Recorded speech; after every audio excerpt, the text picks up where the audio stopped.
when you're describing, make sure you be brief. It's not like you're liking pages or pages. You know what I mean? And then also avoid hyphens in your web page when you're creating, especially the domain name for your website. You should not have that.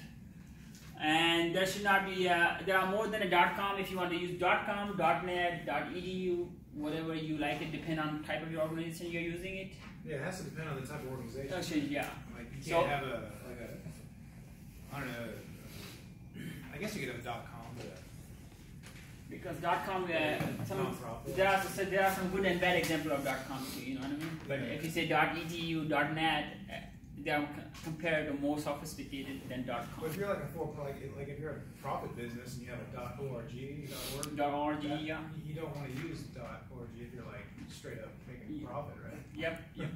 But you know the thing is this it depends on because to get the domain name, sometimes companies pay, sometimes people get it free for time being, then they start paying it. Okay, so it depends. You know what your budget is, but you know most companies, serious companies, they eventually pay for it and they want to go with what their product and services are. Okay, if it's education, it should be edu. If it's a business, it should be biz or .net. Okay.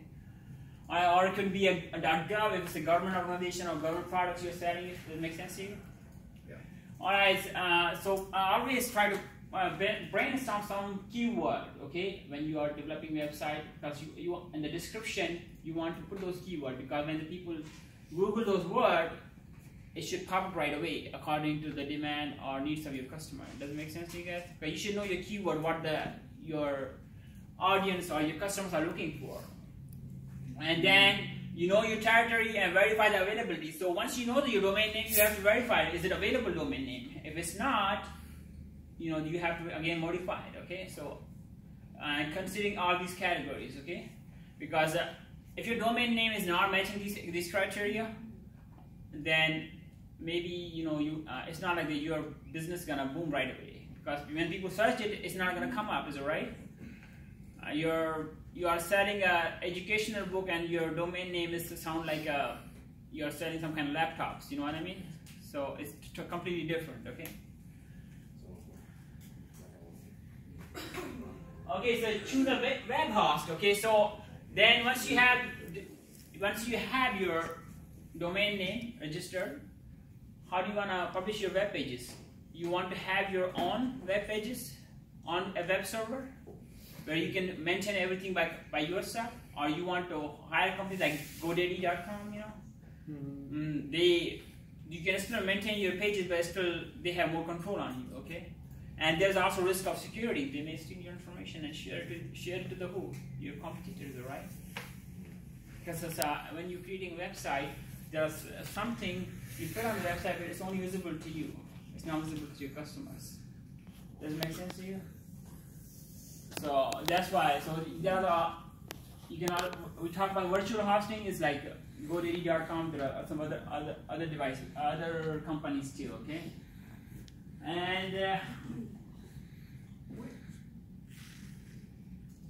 so you can your domain name is also connected with the IP address. How many of you know IP address? What is the IP address? Yeah. What is the IP address?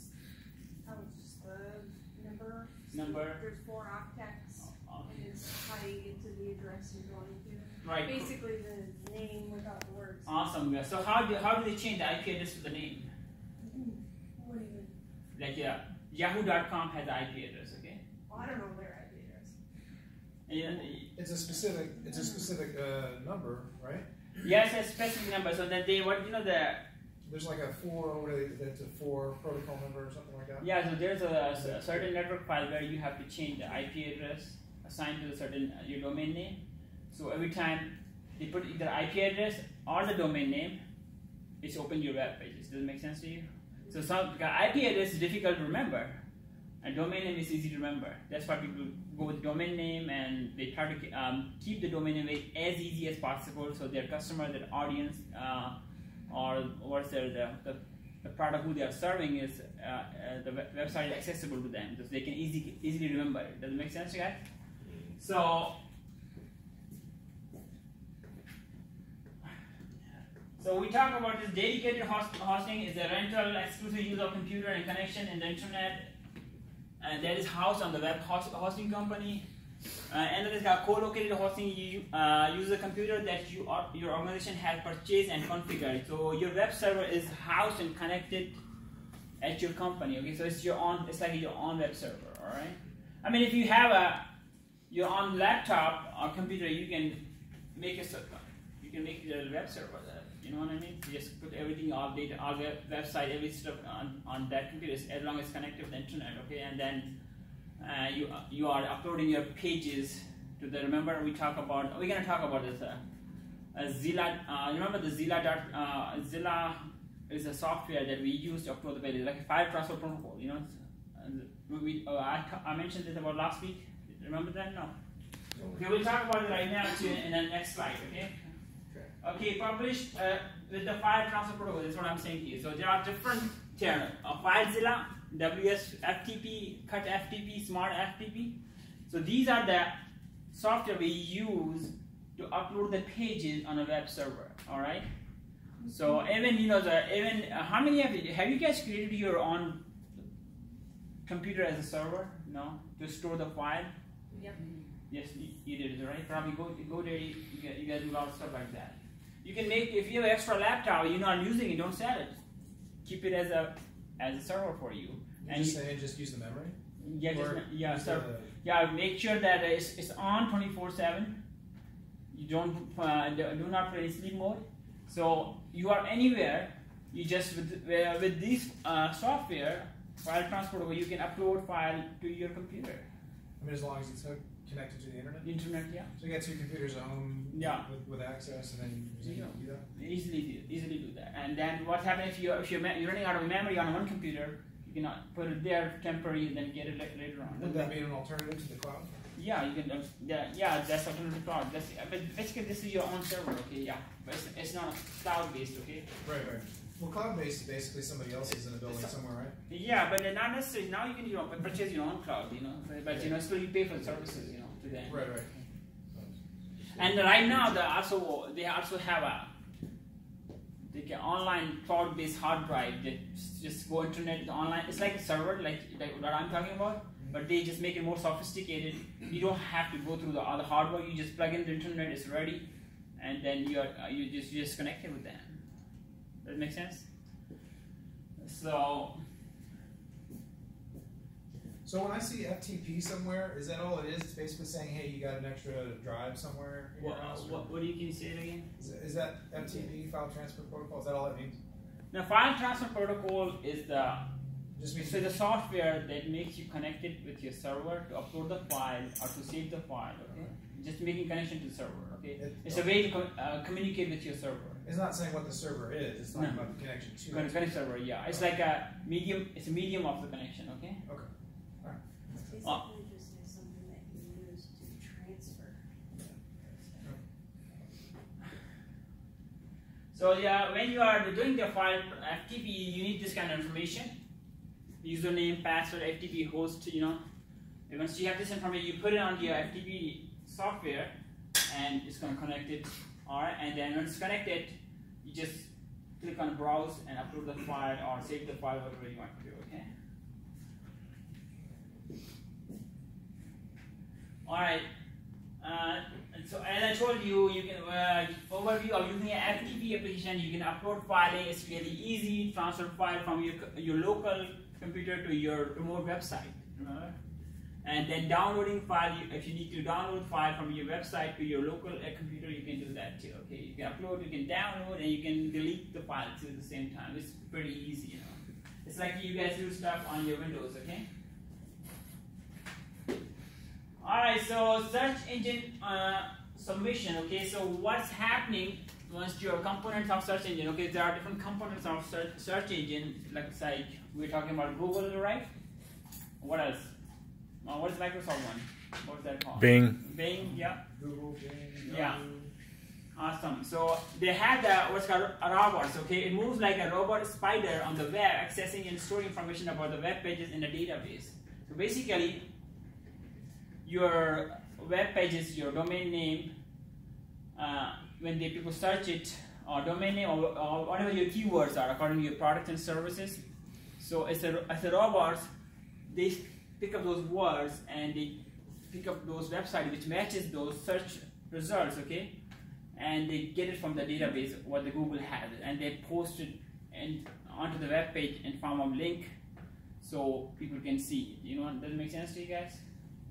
The database is a collection of information organized so that its contents can easily be accessed, managed, and updated. The web page that displays the results of your search engine is called search engine result page, SERP. Okay, so the search form is a graphical user interface that allows user to type the word or purchase he, she is searching for. Okay, so basically, search form you always have it on the website. It does the same thing. Okay, so you put it like whatever you're searching. Like Google has it, Bing has it.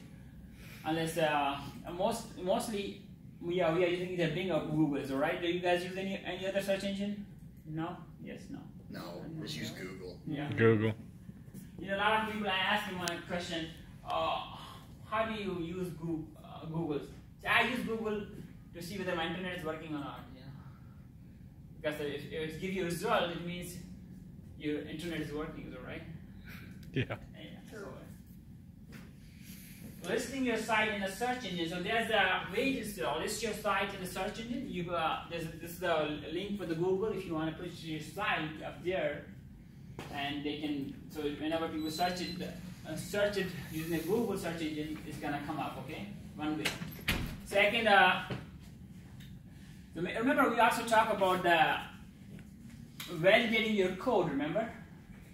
You guys remember the validating your code? Your code? What, your code? Yeah. If you validate your code, you have a last error. Welded your code? Well, I'm sorry. W3C. Through the www.c.com. Oh, okay. That. Yeah. When you validate your code at w3c.com, and then when you have last error, it's easy to find. It's easy to not only find for people to find your website, but also it's easy for the Google or other companies to publish it easily on their server, so it does not take too much time. Otherwise, if you have a more error, like you guys were telling me, University of Phoenix has a lot of errors, right? How many errors do you guys say? Their main page had over 600. 600. Okay, so I'm just saying though, but nobody's searching that page, right? They haven't, like, everybody has to go to that page. Okay? Yeah. But it's try to go to the main page and see. The home page, I found one error on the one search engine, and then the web aim or whatever, and then the other one, the A checker or whatever. That one had I want to say a handful of them, probably about 10 or 12. That's what I'm saying. Thank you for sharing. You see that when you are the website, the web page, the portal where you log in, it has so many, but nobody can search that because every student has to come there and just log in, right? So it's like it's become mandatory for all of us to go there, right? But you know that the main web page, it has only one error. That's why. Why? Because it's all about marketing up there. Do you see the difference? So when you're developing a website, the page that you want, if your customer should find it easily, make sure that does not have too many errors. Other pages, second, third, the last page, you can have so many, it doesn't matter. Make sense? So, because you know what happens, the other pages are linked to your main pages. Your main pages have no error, other pages are going to work automatically for you guys. Alright? It also says follow the direction listed on the page and submit the form to request that your site be added to the search engine. So follow these directions. Okay, spider form, the search engine will index your site, and several weeks after you submit your website, check search engine and search it directly to see if your site is listed. Okay, so you have to follow these directions in order to confirm that your site is online and is accessible to many people. And we talk about that you want to make sure you want to have proper keywords so people can search it easily, number one thing, okay? You want to have a proper title for your web page, so according to the needs of your business, okay? Then you also have a heading tags, okay, remember? We use this heading tags when we are writing in core HTML. So we look at these heading tags, also compare your heading tags with the competitor. See who is coming number one and see what his heading tags are, you know what I mean? So use those, the words from there, okay? So then you can be on top. But eventually, it's all about money, guys. The more you pay, your website gonna come. That was honest. Yeah, that's honest. Yeah, I mean, I teach you the actual Well, word. if you pay Google more, then your your result can be on the top one, yeah. So the people who it's like you search something and the stuff that's on top, they pay more than the people that are on page 113. Yeah. Yeah, but all these steps gonna improve your website to come up on search engine. But always, you pay more, you get more services, right? They say God has given you lemon to make what? Lemonade. Lemonade, is right? That's why you put more money in there. They're gonna give you that kind of service, right? I'll give him $5. Then search engine optimization, guys. It consists of a description. What is special about your website that would make someone to want to visit? With this in mind, write a few sentences about your website. You know what I mean? And then meta tag is a self-contained tag that is placed in the header section. So when you're writing HTML5 code, remember you saw the meta tag heading? That's what we're talking about. So even it's not visible on the web page, the first stuff you put in there, that's good for SEO, search engine optimization. Okay. One meta tag is self-contained tag that is placed in the header section of the web page. You've been using a meta tag to indicate the character encoding. There are a number of other use meta tag. Describe your company in meta tag. So why if we can describe your company in a meta tag, it's gonna help for people to search it faster. Okay. Linking, verify that all hyperlinks are working, not broken. Remember, you guys have been reading my comments. It's not working, and a lot of you guys think I don't know who was that. Someone submitted the HTML file and then he or she typed .zip. It does not change the file. Zip file is whole folder, you guys. It's HTML file is just a one file. Okay. So when I click it, it's just one file, and it doesn't make sense to me. I say, what happened to other links? Where is the zip file? It says zip. Then I realized that it's just by mistake it was typed .zip. Right? It wasn't a zip. You know what I mean? So by typing a zip, it does not make a zip. You have to make it zip, okay? You have to, what is this? Compress the file to make a zip file. All right, guys. And you right click on it. All right, images and multimedia. Make sure that you should have proper images and multimedia stuff like YouTube videos. And I told you about that. Whenever you upload the video on your website, it's better to upload on a YouTube because it's easy. Any video on YouTube can play with all the browsers because then your consumer can see it. Otherwise, some consumer may be struggling to see those videos because of codec issues. All right. And valid code, as I talked to you about that, make sure your code is valid. Okay. If it's not valid, it doesn't matter. But the thing is that it's just to affect your website to be published takes more time. Does it make sense to you guys? Alright, so current content of value. Your website should contain high quality, well organized content that is of value to your visitors. Alright? You make sure that it has all the information. You should update your website, quite often. Why the web developers are getting paid, a lot of them are getting paid good money. Because it's a full-time job. You are updating every day, and a lot of them are so busy that they don't have time to update a whole website. Keep the website up to date. You know what I mean? They still need more time to keep the website up to date. They think they're running out of time. So because a lot of people work on what is this called? Hourly basis. Some work on salary. For salary, people have to work from home to keep their website up to date. All right. Accessibility testing, guys. Remember we talked about this? Universal design accessibility. Make sure that it is accessible to everyone, even all kind of population. Remember we talk about the idea. We talk about the 504 laws. Okay. So you want to make sure your website has all those tools, so everybody can access it. Okay. Some people put you can convert your web pages to a different language so they can access to their population which is not located in America. And you understand, they are speaking different languages, so your web pages automatically change into Spanish or Hindi or any other languages, okay? So that's also a tool. As it's telling you, Section 508 of the Rehabilitation Act, Web Content Accessibility Guidelines. Content must be perceivable, interface component in the content must be operable, and content and control must be understandable. So do you can understand these terminologies? So follow these guidelines. That's important. Okay, if it's not, maybe some of the company may not even publish your webpage, or they will not advertise your webpage until they think it's meeting the requirement. Okay. What was that code Which that code? we said a couple weeks ago about being able to have it